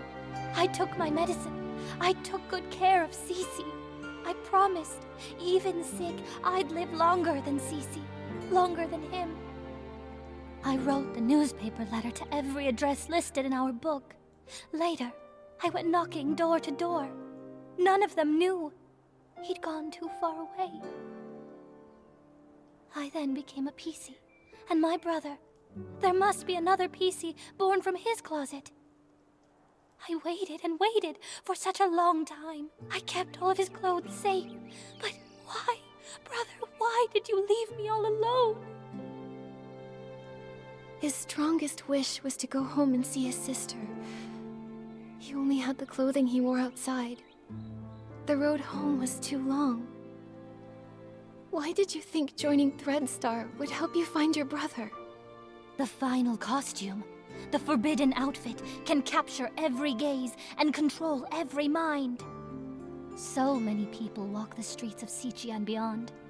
There are so many cities that are just like it. I won't be able to find my brother in all of that. unless the outfit's finished.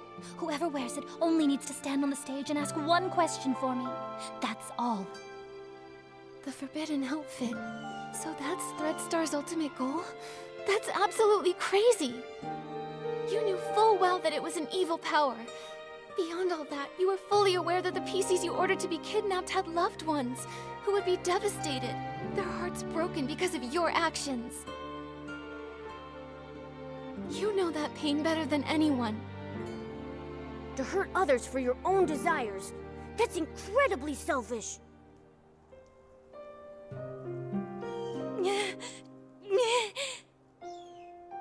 Enough of this, Colleen. Don't you ever commit these evil acts again. I'm sorry.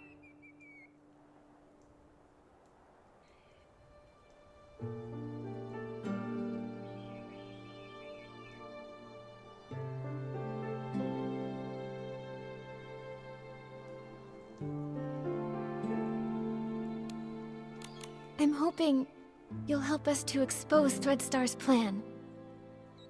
The forbidden outfit is almost complete.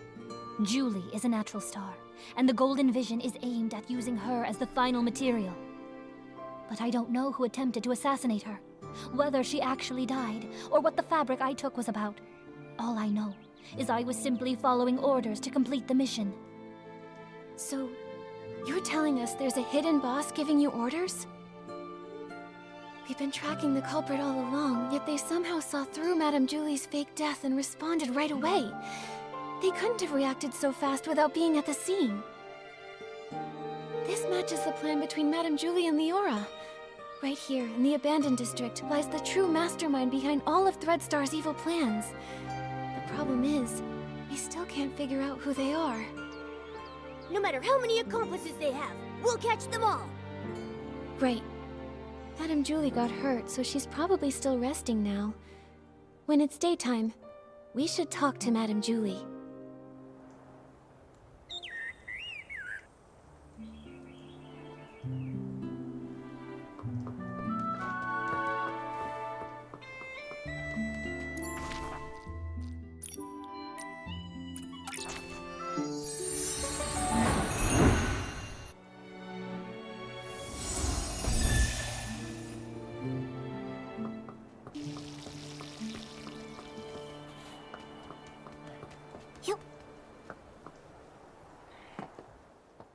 Oh, this is so exciting! What's next?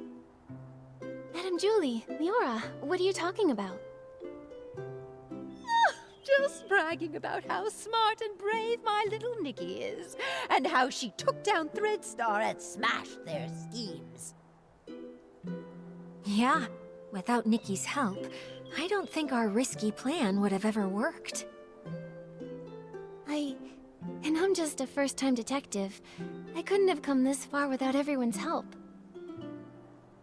However, the matter isn't fully resolved yet. The mastermind behind all this isn't Benny or Colleen. It's someone hiding deep in the shadows. Until we've caught them, Threadstar could still hurt Madame Julie or any one of us. Dear, you're as kind and just as little Cersei. I really like you. But it can't always be you running around for me. Now it's my turn to pitch in. Do you have an idea, Julie? My little Cersei, do you remember our masterpiece? As the rain falls, as the flowers bloom. I've seen reports about it. It was a play starring Cersei and Juliet. That's right. Rain won't hold back my steps. Let the storm rage even harder. I'm setting out to find clear skies. That's what the elder sister said to her younger sister when she left Rain City behind. Yes, and then it goes. But sister, they say beyond the city lies only deeper darkness. How will you pass through the clouds? How will you withstand the lightning? We are the sorceresses, and we ride our brooms. Look, the storm clouds lit by lightning. I'll pierce through them, pierce through the storm. You long for clear skies, only prove it with your eyes. Only even with your eyes. That's right. Julie won't go down easy. Madam Julie. It's really great to have you back. Oh, that's all thanks to my little Nikki. If she hadn't caught the remaining Threadstar remnants, I wouldn't be standing here today. Everyone can relax now. The last of Threadstar's remnants, Benny and Colleen, have already been captured. Ripple Estate is safe once more. How dare they try to take Julie down? I should have defeated her, just me! The two of them have no shame. The raindrops creating ripples are the rhythm of my dance. Only through celebration may we drive the darkness away. Friends, let's celebrate together. The Ripple Estate soiree is about to begin. Yay! When the mastermind thinks we've lowered our guard and tries to strike Julie again. We'll get them right away and end this forever.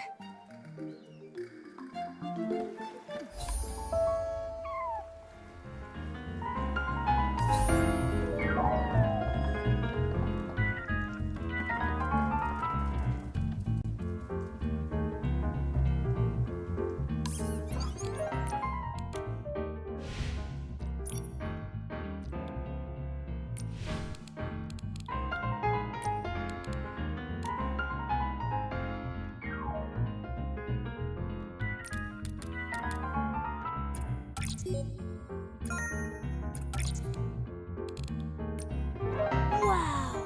It's so lively here! Oh, just one breath, and I'm swept away by the aroma of the Vin des Ripples. We can't let the villains ruin this celebration. Nikki, let's go talk with Leora about the final plan. Or talk to some PCs to gather intel.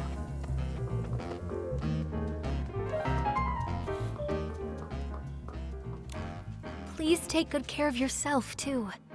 Leah, she'd be worried about you. Don't worry. Hi, everyone. Miss Scarlet, how's your recovery going? I'll be okay. Injuries happen all the time. When I was with the Kingdom Guards, I had more stitches on me than I could even count. But that still won't keep me down. But you're not fully healed yet. Are you sure you want to join the mission? My only wish is to catch the culprit, even if it means using every last bit of my strength to do so. Threadstar is cunning. I know that better than anyone. You'll be more likely to catch them having me around. Tell me the details. How are you planning to use Julie as bait to trap the culprit? Okay, at the opening of the Ripple Estate soiree, Madame Julie and I will team up for a styling duel and perform the first dance. I've already passed the co-performer auditions, and I've earned the Sovereign of Sexy medal. Everyone in the Abandoned District already knows about this, so it won't raise any suspicions among any of the PCs there.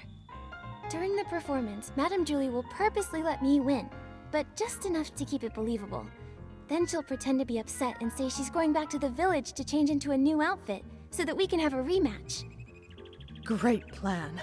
Since you said the last remnants of Threadstar are wiped out, and Julie's making a public appearance, Threadstar should assume we've lowered our guard.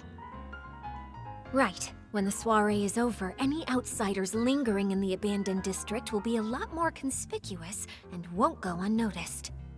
When Madame Julie returns alone to the village during the party, it'd be the culprit's last chance to strike. They'll have to try. Leora and I will be hiding nearby, ready to protect Madame Julie and catch the culprit. Understood. I'll find a good ambush spot nearby, too. Phew, the show's about to start. Nikki, are you feeling nervous? Of course. Madame Julie's volunteered to be the bait. No matter how much we prepare, I can't help but feel a little worried. Such a familiar feeling. Back when I performed as Rain Falls, as Flowers Bloom with Juliet, I was always nervous. Every time the curtain rose, I faced a new audience. How would the audience react? Would I hear their applause or their boos? Would the stylists like what I was wearing? Would the critics like how I delivered my next few lines? Then, Juliet turned to me and said, Don't see the audience as a storm you have to push through. Imagine that you are the storm. That really sounds like something Madame Julie would say. I'm afraid I still don't have that kind of boldness, even now. So I'll take it as a blessing. Yeah, no matter what tricks the culprit pulls, if we execute the plan well, we'll catch them for sure.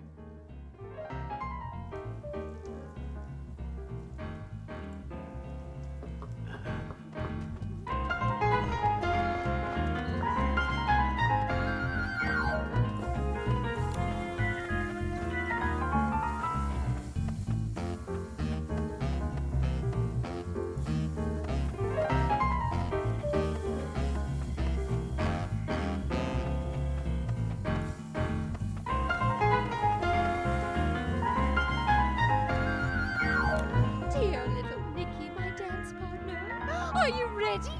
Let's unleash our passion together and light up this sexy night.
Ages since I've had this much fun. One more dance, just one more.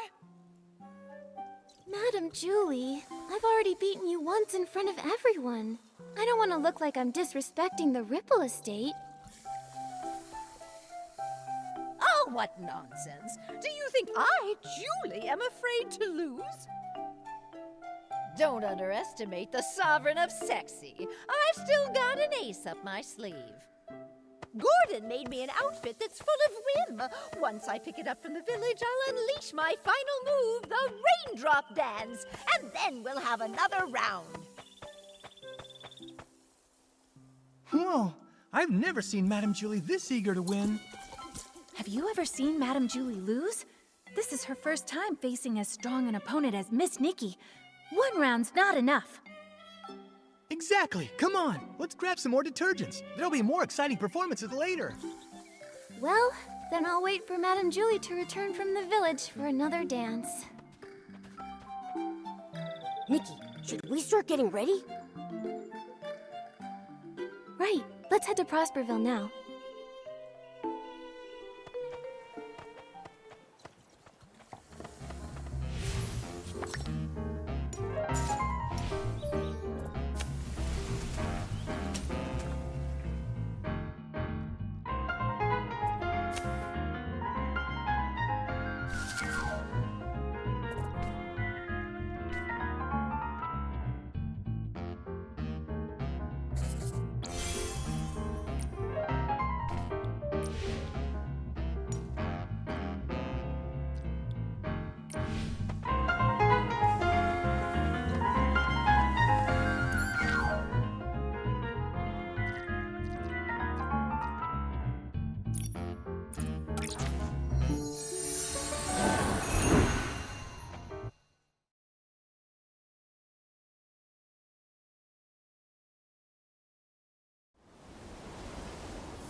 atop the tallest spire in the Rain City.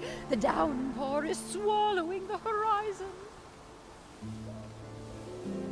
When the flowers bloom, I'll set out. But the flowers haven't bloomed yet, sister. And I only have one seed left. Beneath the curtain of the rain, she seems to see her sister's silhouette dancing familiar steps in the rain. Raindrops fall, sister dances on. Ripples splash where her feet touch. The city's reflection blows. Her steps quicken, becoming stranger. This is no raindrop dance, but a new dance for clearer skies. She steels her resolve, looks toward the dark clouds, and grips her broom tightly. Madam Julie, please accept my interview! From the highest tower, she finally leapt.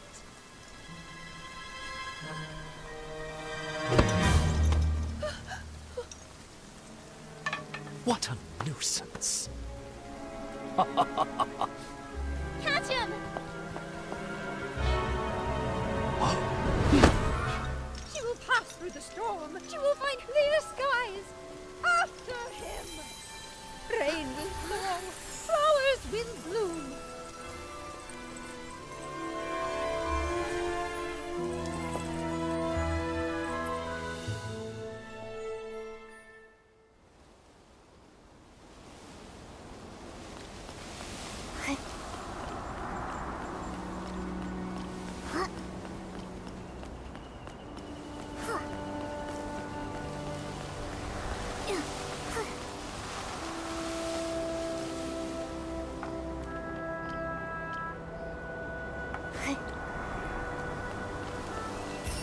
Watch out, Nikki!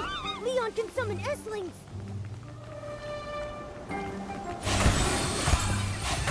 Look at your faces, so full of anger. You feel perfect play. That's right. I am the founder of Red Star. Of course, this is just the most boring cameo I've ever played. Miss Detective, do you really think pulling back the curtain means victory? No. Even the truth is just a supporting role in my script. My kind gentlemen, grant...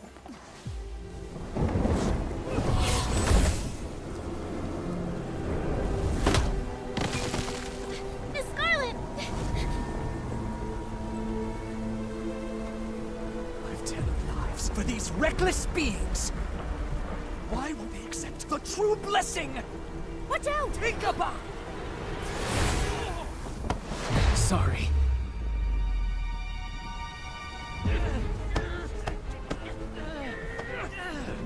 No, it can't be! Do not look down on me!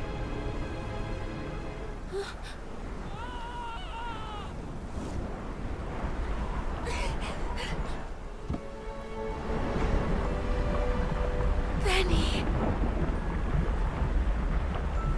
I'll go find him! So... just like this.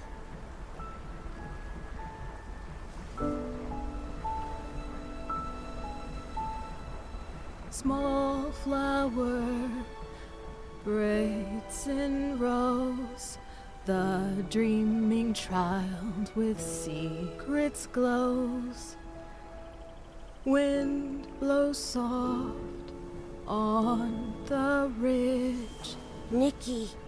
sending our sorrows off the bridge. Birds leave their nest and fly so high. Clouds they will pass quietly by. Sing all day long this ancient song.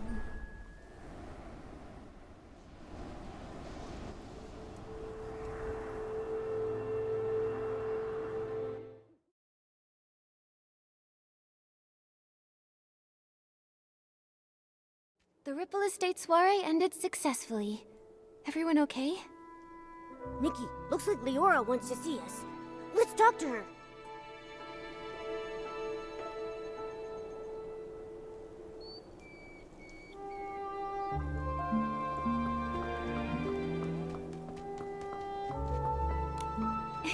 Leora.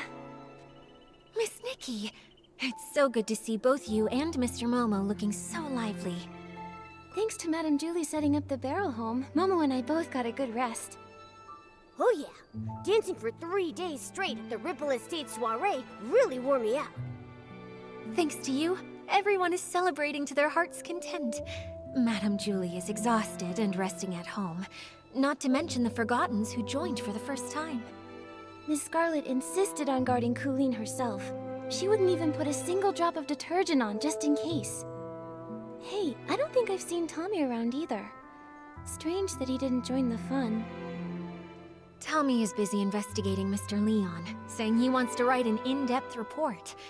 Maybe in a few days, you'll receive his first draft. I heard they found where Yarny is too. Luckily, he hasn't been harmed. Miss Scarlet contacted the Kingdom Guards and they'll bring him back soon. Miss Nikki, I actually stopped by to say goodbye to you. Wait, you're leaving already? Yes, now that Threadstar's conspiracy has been thwarted, and my wish to become a PC has been fulfilled, I've got no reason to stay in the abandoned district. How have you been these past few days? I'll be okay, Miss Nikki. I will remember Benny. I think he would want me to remember him in that way, as a friend who sacrificed himself for others. Not exactly good, but not completely bad either. Maybe I'll write to him. Who knows? It might help, writing letters from different corners of the continent, telling him that even an imperfect being can still find other ways to live. Yes, the wind has stopped, and the birds can finally fly free. Leora, I believe you'll also find your own dream on the road. Do you mind if we see you off? Of course. I may not be as good at showing feelings as Madame Julie, but Miss Nikki, though we haven't known each other for long, you should know that you're the human I respect and like the most.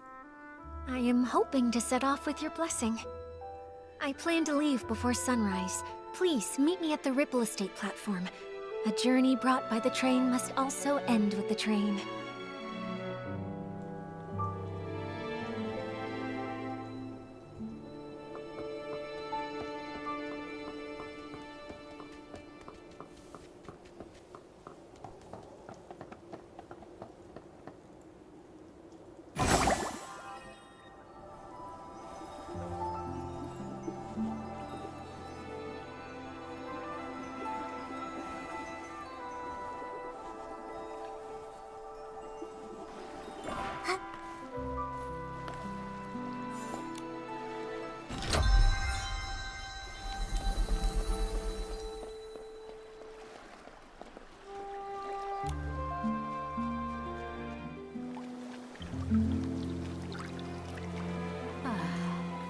Beautiful. I've been meaning to ask, what's the ending of As Rain Falls, As Flowers Bloom? Oh, my dear girl. That one was written by Juliet and Cersei together. She clenches the tiny broom as small as herself, fighting desperately against the storm. Magic surges forth. Beneath the pouring rain, the final seed explodes, bursting in a fierce bloom. The wind paves her way. The petals guide her. As she breaks through the clouds, silence overtakes all. The sunrise casts its light upon the earth. There she sees the first clear sky.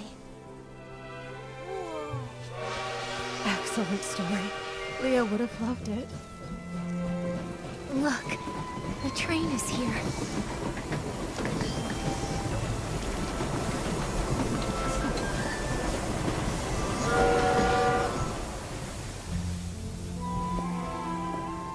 Goodbye, Miss Leora.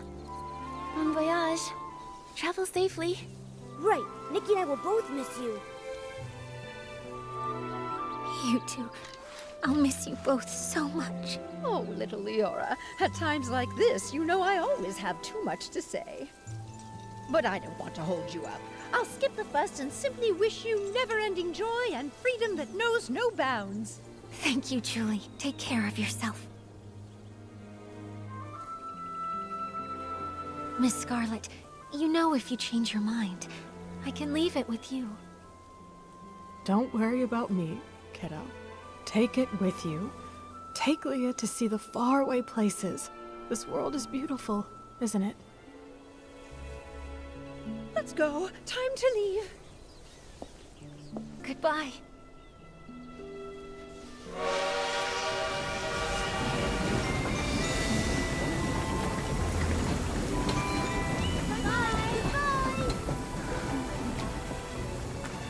Why do I still feel so sad when everything is clearly over?